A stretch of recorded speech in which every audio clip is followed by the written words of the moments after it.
Midnight Jamboree, a Cat Returns fan fiction by Yarning Chick. Read for you by the author.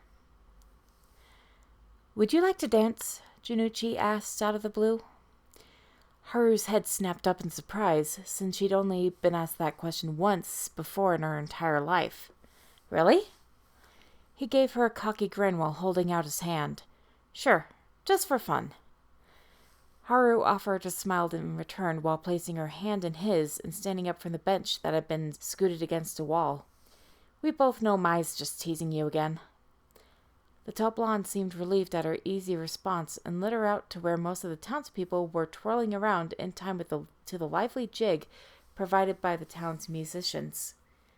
It was slightly awkward on Haru's end, since the new schoolteacher or not, everyone in town knew that Jonouchi was going to marry her cousin when she admitted to herself that the town favorite was the only guy that could ever keep her attention.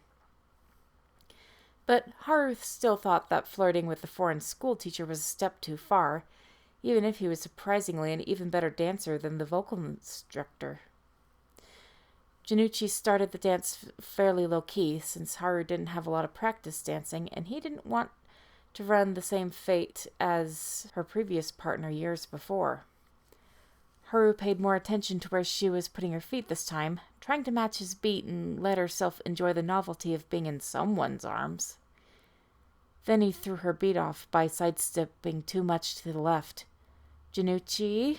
she said a little worriedly, but he made a shushing sound, clearly focused on something else. It was all she could do to just follow along, almost unable to keep her steps from looking like normal steps.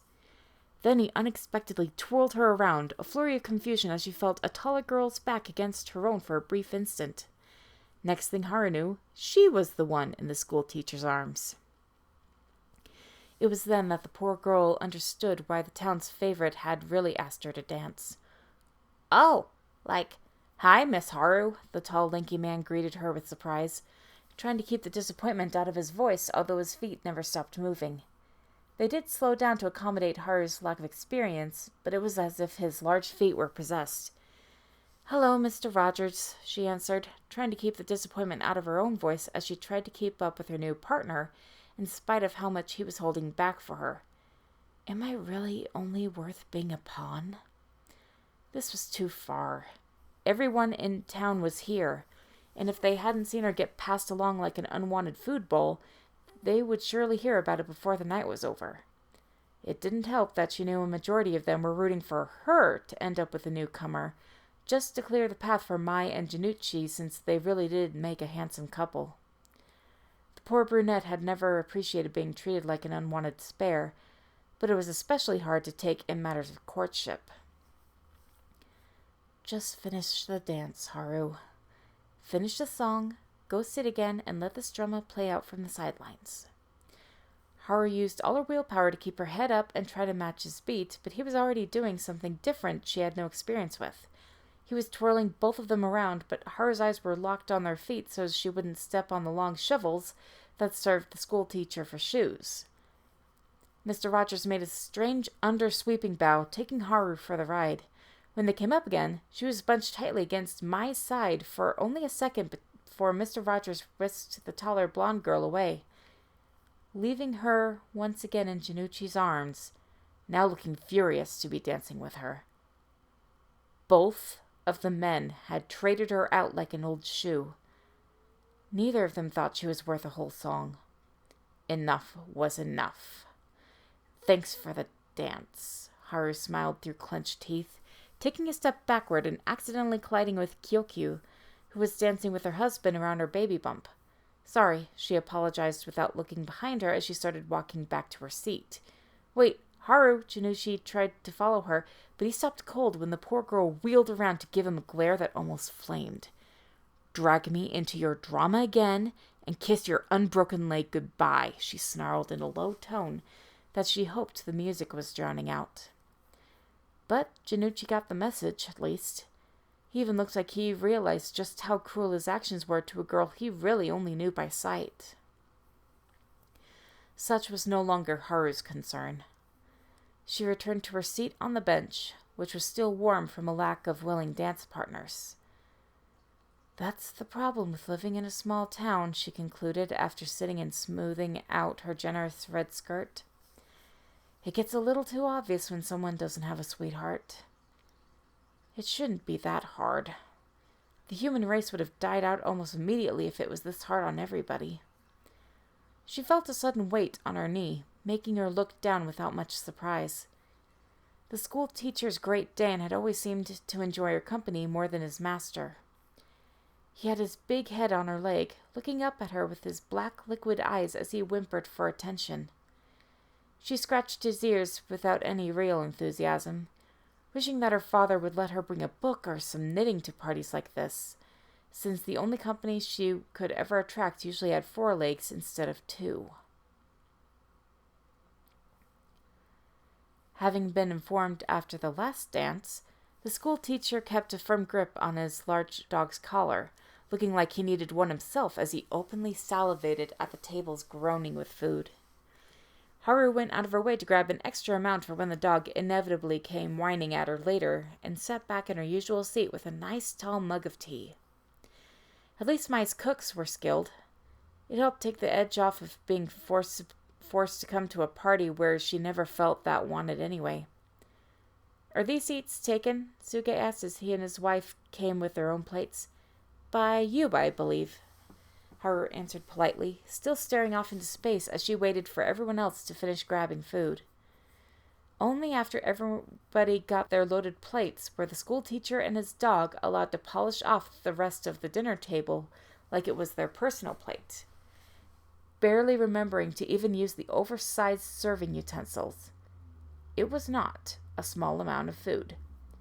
"Absolutely disgusting," Kikyou muttered darkly under her breath. "I agree," Haru answered while delicately eating perfectly prepared meatballs, like the lady everyone insisted she should be. "It's an injustice he can eat like that and look like a beanpole." The pregnant woman looked up from the bread roll she had been angrily devouring. "Table manners," she clarified while her mouth was still full. At least, Haru was sure that was what she said. That too, she agreed blandly, since bringing up the pregnant woman's own table manners might look like a suicide, even with witnesses. Tsuge gave her a nervous but grateful smile that his wife couldn't see, revealing the wisdom in her prudence. This part of the evening wasn't so bad. Now that everyone was resting from the dancing and sating their appetites, volunteers could speak up one by one to share stories. The first one was a recounting of how their grandfathers settled in the area by one of the original settlers that had literally watched the town grow up with him. The second story was about the war it took in order to stay, told by the son of the first town leader. Haru was just getting comfortable with the atmosphere of the room when Jonouchi stood up from his place on one side of Mai to speak next. As expected, the school teacher was on her other side the minute he and his dog had licked the last of the feast into oblivion. "It was the uncle of Kamaji here that paid a heavy price for our freedom," he began while gesturing at the previous speaker.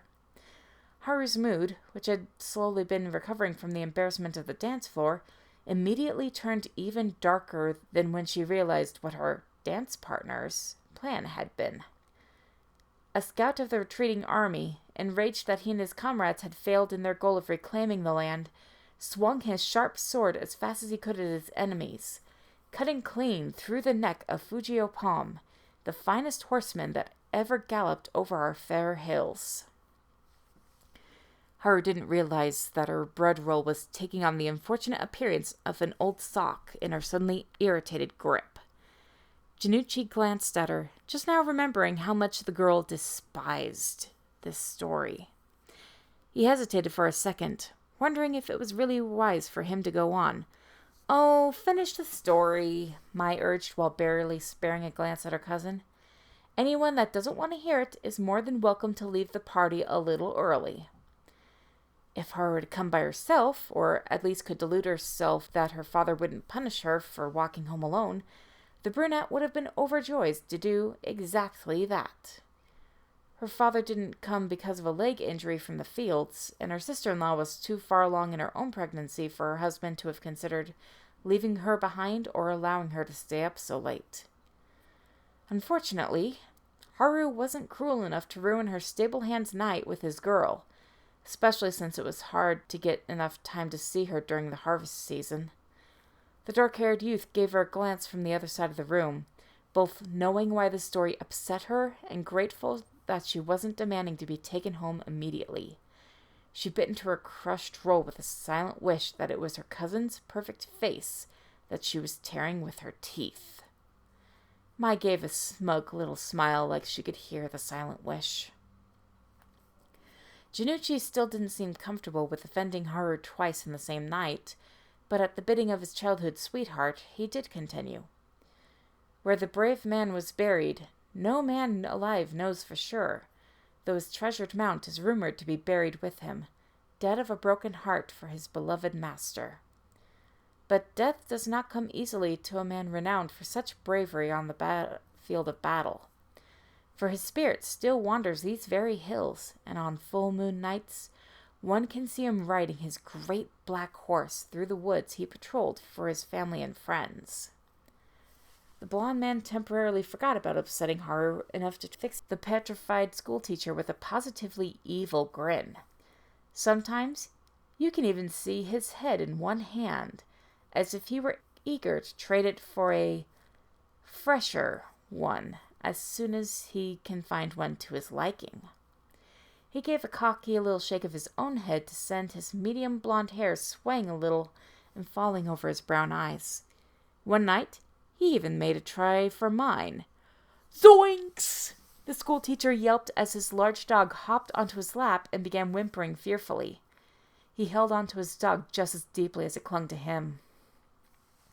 Mai gave him an annoyed look while scooting to the side to allow room for the dog. "Oh, you didn't know about that?" "Right. It was a little before you came this summer.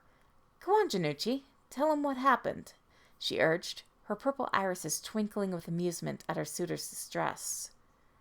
Haru swigged down the last of her tea like it was alcohol before angrily chomping on the one cookie she was allowed for dessert. Her father had always been a little too concerned about Haru getting fat, and it wasn't worth sneaking a slice of pie with all these witnesses around. Just one more of life's joys denied to her, and for no reason other than her father's ego. "So I had taken longer than expected with getting a deer," Jonouchi started his familiar tale, enjoying directing his words at the hapless schoolteacher for once. "It was dark by the time I got back to the forest surrounding the village, but I wasn't worried at the time since the full moon gave me all the light I needed. I found the familiar trail and was picking my way before reaching Fool Man's Rock when he came." Despite his obvious intent to scare his rival, Jonouchi couldn't repress a shudder at the memory. "He jumped clear over my head from the tall rock to land on the trail not that far from me, his huge bat-like cape billowing from the jump. He turned his entire body to look at me, and the night-black horse to face me, sizing me up to see if my head was worthy for him." Haru would have to check her hands for fingernail cuts when she got home. With all her food and drink demolished, partially due to the Great Dane that had circulated the room after the dining table was decimated, there was nothing she could grip but her hands or the plate. There would be no end to the grief if her uncle went complaining to her father about a broken plate, but no one would care about a few little cuts on her palms from suppressed rage. "Of course, I wasn't going to let go of my fine-looking head without a fight," Jonouchi boasted while gesturing at the appendage with a cocky smile. "So I challenged him to a race. First one to make it to our town bridge keeps my head. He seemed to like the deal because he urged his mount to run when I did. It was close, let me tell you, but thanks to my brilliant horsemanship, it was all Haru could do to keep herself from making a sound, though more than one person was looking at her like she was going to erupt at just one more word out of the town favorite. It wouldn't be the first time Haru had interrupted a story about the local legend. I made it to the bridge first. When I turned around to announce my victory, the headless horseman had vanished like I had never been with anyone at all. Now, I know no one can match my Honda when I tell him to run, but I didn't just leave the specter in the dust. I could hear his horse's hoofsteps gaining on me as I began crossing the bridge. A screech owl announced its presence, and then all was silent. No hooves, no sound, no trace. Jonouchi leaned over just enough to look Mr. Rogers dead in the eye. So if you know what's good for you, make for that bridge as fast as you can tonight.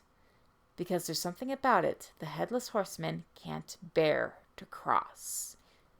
Both schoolteacher and dog fainted in reply. The servant struggled with Haru's cloak of navy blue.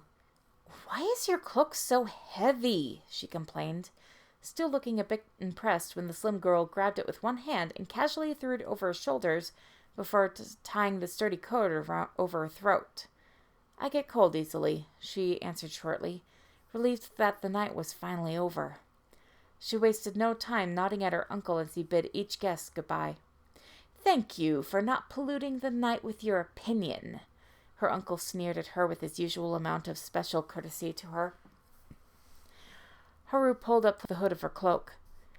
"Thank you for using tonight to once again prove that you and the townsfolk don't actually believe in headless ghosts," she responded a little too sweetly while refusing to break her stride out the door. "I'm owed this much for keeping my mouth shut earlier." He started back in surprise. "What are you talking about, Haru? I believe in the Headless Horseman. I've seen him too." "Really?" she deadpanned while pointing up at the dark evening sky, breathing in the fresh air of freedom. "Full moon tonight.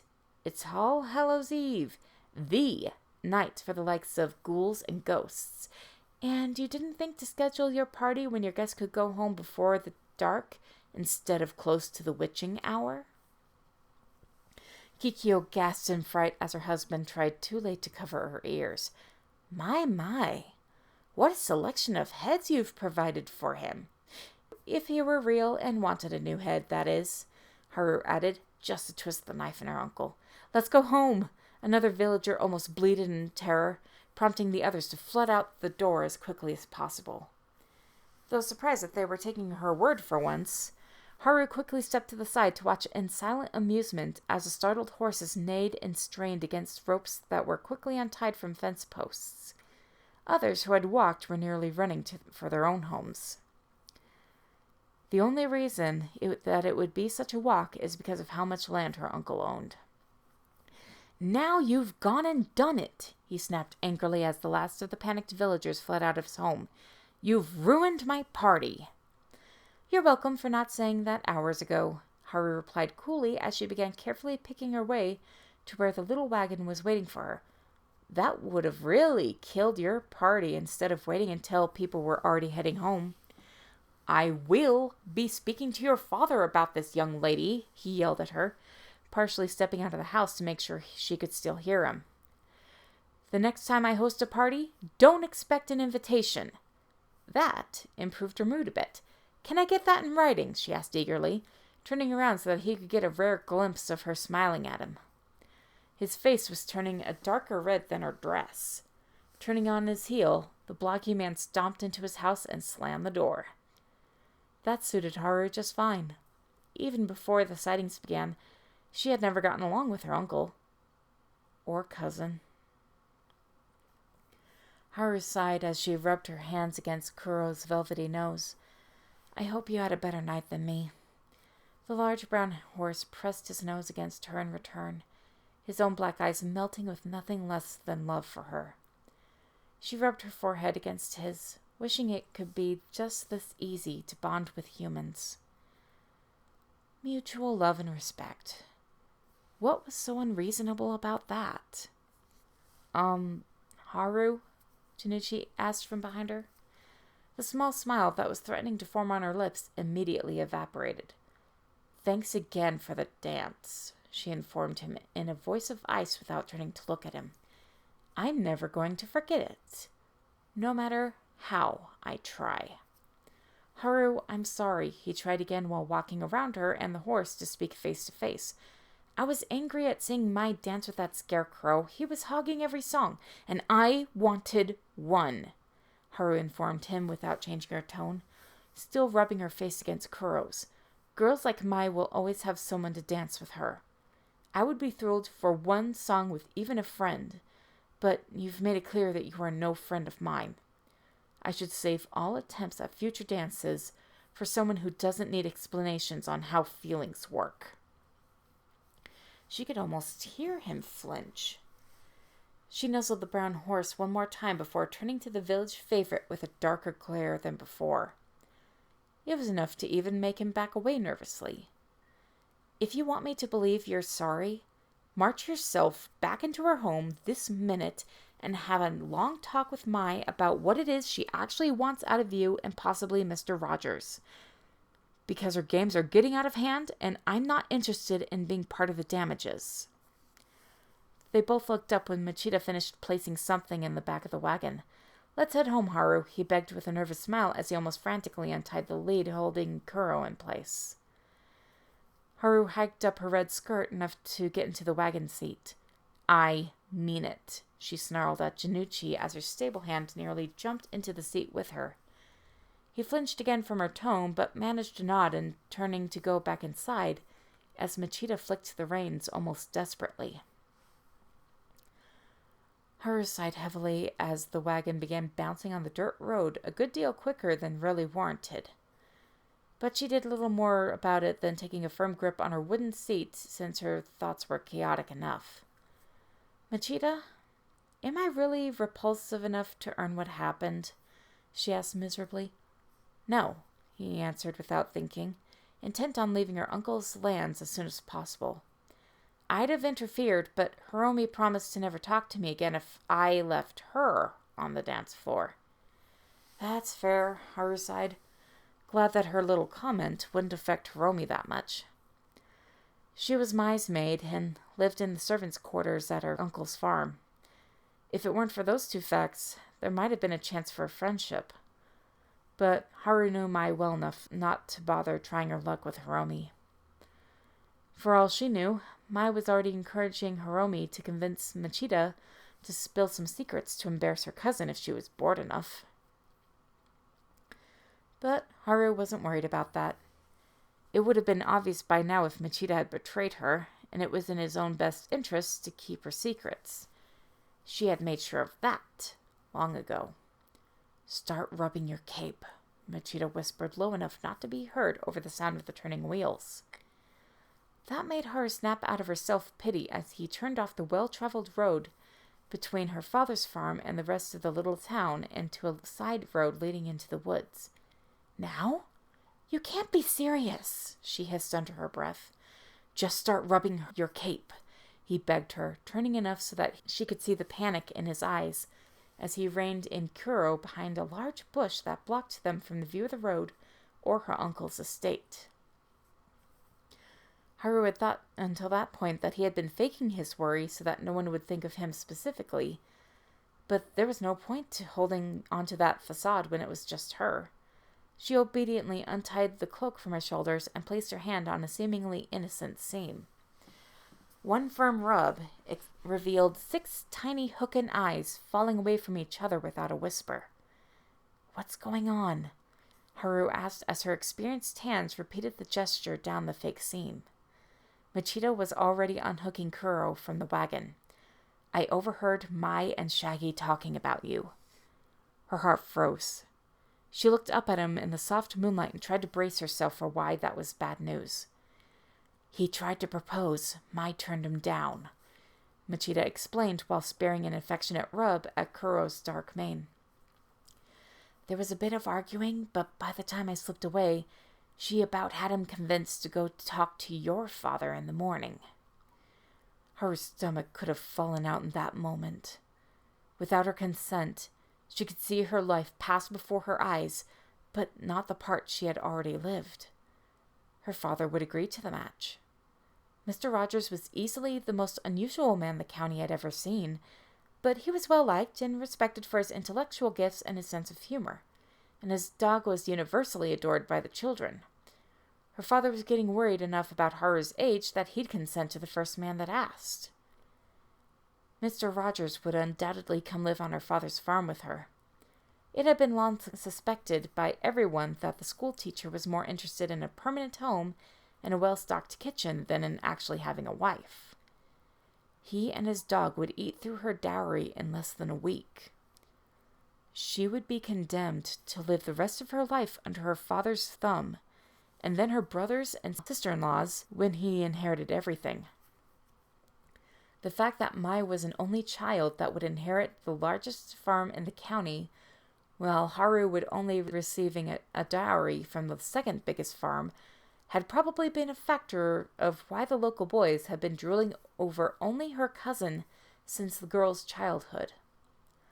Her brother would absolutely lord his position over her. He did it often enough as only the heir to the farm. He and his wife had have no qualms over threatening Haru and her husband with eviction if they didn't do exactly as they were told. Mr. Rogers earned so little that if they were kicked out and possibly disgraced by her family, that they would become vagabonds all too easily. It was one thing for the town to take turns sheltering just a man and his dog, but his wife too? Being able to eat was going to be impossible. Both Mr. Rogers and his dogs could eat enough to gorge an army. Children! What if she had children with him, with his appetite? Haru had heard more than one story about a poor mother dying by giving her food to her children for too long. Noble? Yes. Something she would sign up for?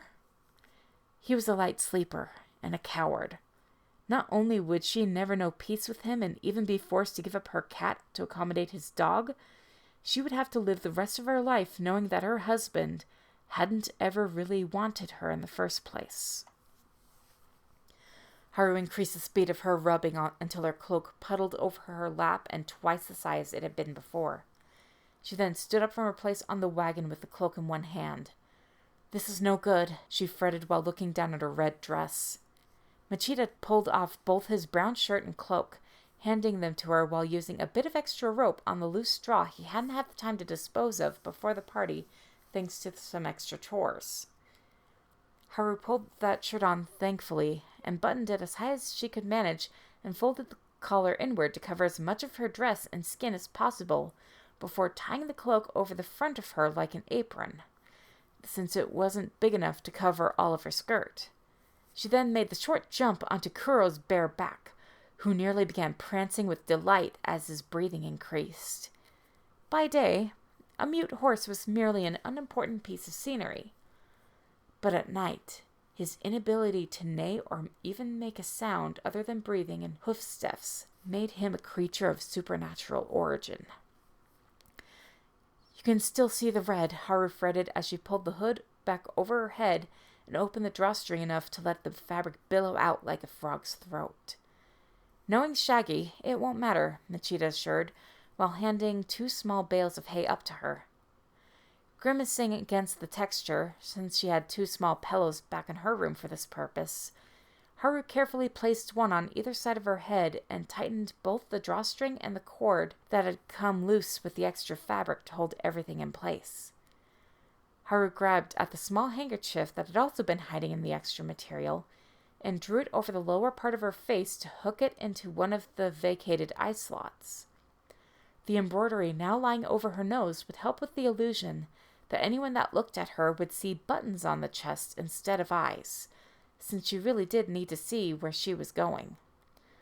The final touch, Machida insisted while handing up to her a withered pumpkin, obviously filched from her uncle's decorations. It even had an evil face carved into it, but it looked old and wrinkled after being outside for too long. Haru held it experimentally in one hand before steadying it in front of her and holding her brown horse's reins in the other. Normally, I'd say this is too much. But you deserve to be happy too, Machida insisted before sitting next to the wagon's large wheel to keep out of sight. Go get him. Haru would have nodded, but the straw compressed to either side of her head was already irritating her cheeks. Grateful that she had already trained Kuro how to obey her on a bare back, she turned her beloved mount to the woods and carefully set a pace that wouldn't make a lot of noise.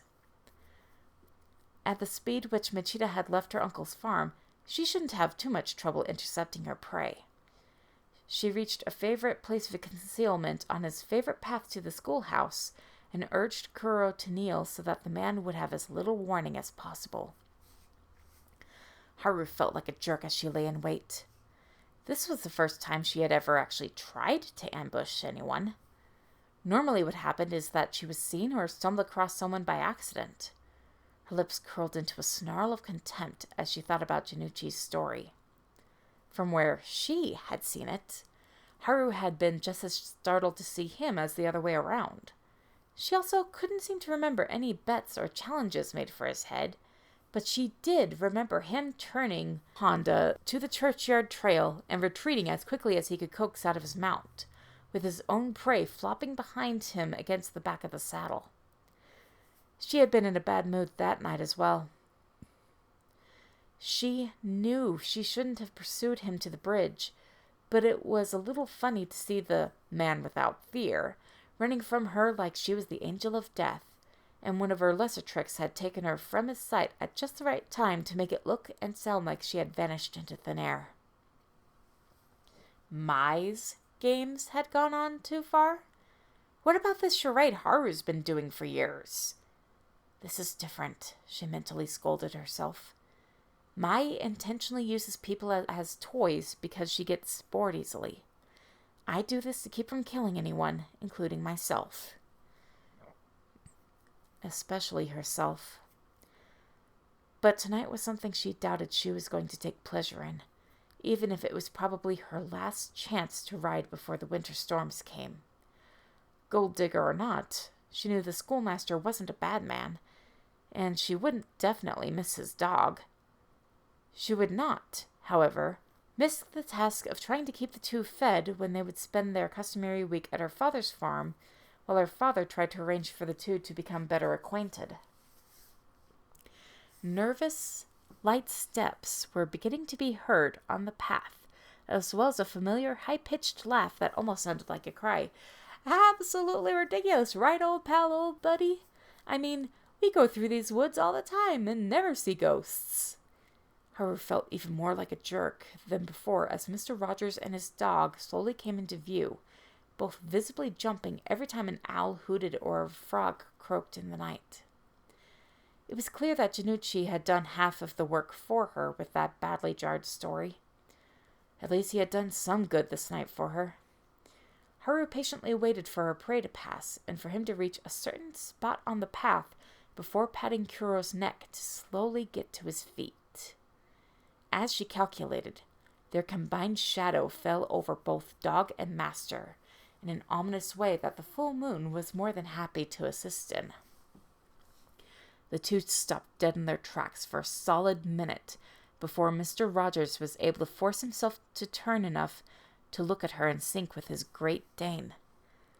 The moonlight washed out the color of her horse and clothing until she looked like she was clothed in the deepest black. And Haru already knew that the man's imagination was seeing the pumpkin cradled gently in front of her as a head. That was one of the worst parts of her predicament. The fact that she needed to do so little to convince the citizens of her sleepy little town that there was a Zoinks! It's the Headless Horseman! Mr. Rogers screamed at the top of his lungs as his light brown hair came out of its little ponytail to stand on end around his plain face. He's real! Help! It could have been in Haru's imagination, but she could have sworn that she heard the Great Dane scream, "Oh, no!" They immediately turned and began running. Haru galloped after them, knowing from experience that she'd have little trouble making this pursuit look genuine enough to scare the man out of town for good. It made Haru feel a little better that one of his many skills was running. There was no telling what she would have done if he had fainted instead. His students would suffer from this. Their town was so remote, the town leaders wouldn't be able to get a new schoolmaster until spring. The students would be nearly a year behind in learning. His musical students would also go without instruction. He did an impressive leap over a shallow creek as his dog splashed up a storm. Haru simply urged Kuro to jump completely over it, making the points of her cape that were usually hidden from sight billow out in a proud display for only a second. One thing Haru's father loved to preach to her over and over was that the needs of the many outweigh the needs of the one. Strictly speaking, she knew full well that what she was doing was wrong, and that there was a chance that this night would scar Mr. Rogers for life. He wouldn't be likely to set foot in any small town after this. He and his dog tried to lose her by a few sharp turns. Such a pity that she had run over this ground often enough to already have trained countermeasures into her beloved steed, who took them like a champ. If she were as good of a person as she wanted to lie, she should bite the bullet and accept the fate that seemed aligned for her. She was just one person, after all, and lots of girls had husbands that didn't really want them. Which was worse, marriage to the school teacher, or no marriage at all? Haru didn't hold back on pelting that scrawny coward with the pumpkin after he and his dog managed to cross the bridge. It was a surprisingly good hit, and after Mr. Rogers was able to get to his feet, neither he nor his dog thought to grab his fallen hat before hightailing it down the path leading away from the village instead of the one leading up to his schoolhouse, where he would spend the night when he forgot to make other arrangements or just couldn't bear to stay outside long enough to get to another residence. His and his dog's screams of terror echoed through the hills long after he was out of sight. Her own future secure for the moment, Haru patted her mount lovingly on the neck before turning around to get back to Machida. "I am a monster,"